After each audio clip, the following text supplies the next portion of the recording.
আসসালামু আলাইকুম। আসল যদি ঝালমুড়ি কেউ খেতে চান তাহলে অবশ্যই কিন্তু আমার এই রেসিপিটা ফলো করতে হবে। শুধুমাত্র মশলায় মাখানো এই ঝালমুড়ি না, 3টি ইনগ্রিডিয়েন্টস দিয়ে তারপরে এই ঝালমুড়িটা মাখানো হয়েছে। আর এটা এতটাই স্বাদ যে আপনি বাইরে থেকে আর কখনোই কিনে খাবেন না।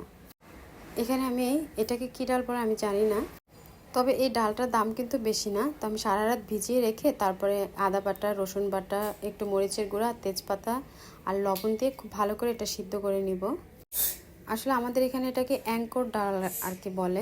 তো পানিটা যখন একদম শুকিয়ে আসবে সে পর্যায়ে একটা ঘুটনি দিয়ে এটাকে একদম নরম করে ফেলতে হবে। মানে পাতলা ডাল যেরকম খাই শুকনো শুকনো, তবে অবশ্যই শুকনো শুকনো রাখতে হবে। যদি ভিজা রাখতে চান সেক্ষেত্রে কিন্তু মুড়িটা একদম নরম হয়ে যাবে।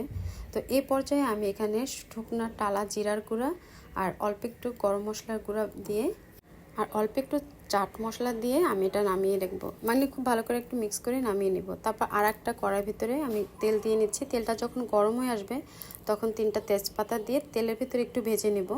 তারপর দিয়ে দেবো 1 মুঠ পেঁয়াজ। পেঁয়াজটাও আমি তেলের ভিতরে খুব ভালো করে ভেজে নেব। তো এই পর্যায়ে একটু লবণ দিয়ে নিব, তাহলে পেঁয়াজটা খুব তাড়াতাড়ি আর কি নরম হয়ে যাবে। তারপর এর ভিতরে আদা রসুন বাটা দিয়ে দেবো 1 চামচ করে।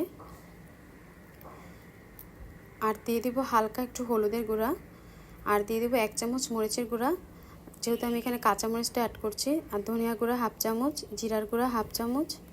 তারপর সবগুলো উপাদান খুব ভালো করে মিক্স করে একটু সময় নিয়ে এটা কষিয়ে নিতে হবে, যাতে করে আদা রসুনের কোনো গন্ধ না আসে। এ পর্যায়ে সেজন্য আমি একটুখানি পানিও অ্যাড করেছি। তারপর যখন মশলাগুলো খুব ভালো করে কষানো হয়ে যাবে, আগে থেকে সিদ্ধ করে ধুয়ে রাখা ছোলার ডাল আমি এখানে দিয়ে দিলাম। অনেকে এটা বুটের ডালও বলে। তো খুব ভালো করে এটা মিক্স করে তারপর কাঁচামরিচ দিয়ে দেবো। আর নামানোর আগে অল্প একটু গরম মশলা গুঁড়া আর টালা জিরার গুঁড়া দিয়ে তারপর আমি এটা নামিয়ে নেব। আর এভাবে কিন্তু মুড়ি মাখিয়ে খেয়ে দেখবেন, এতটাই টেস্টি, এতটাই মজা, আমি বলার মতো না। তো আমি এখানে কি করেছি, টক দইয়ের একটা বাটি নিয়েছি আর এখানে আমি মুড়ি দিয়ে দিচ্ছি। তো আপনি যেরকম ইচ্ছা সেরকম বানিয়ে দিবেন।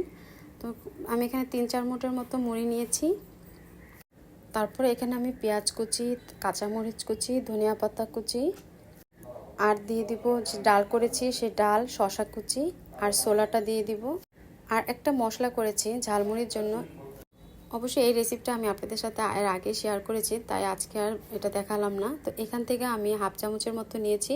আর যে পিওর সরিষার তেল সেটাও কিন্তু আমি 1/2 চামচ দিয়েছি। তারপর সবগুলো উপাদান খুব ভালো করে মিক্স করে নিব। তারপর কাগজের ঠোঙ্গা বানিয়ে তারপর বাসায় সবাইকে দিয়ে দেখবেন, মানে সবাই খুব আনন্দ করে মজা করে খাবে।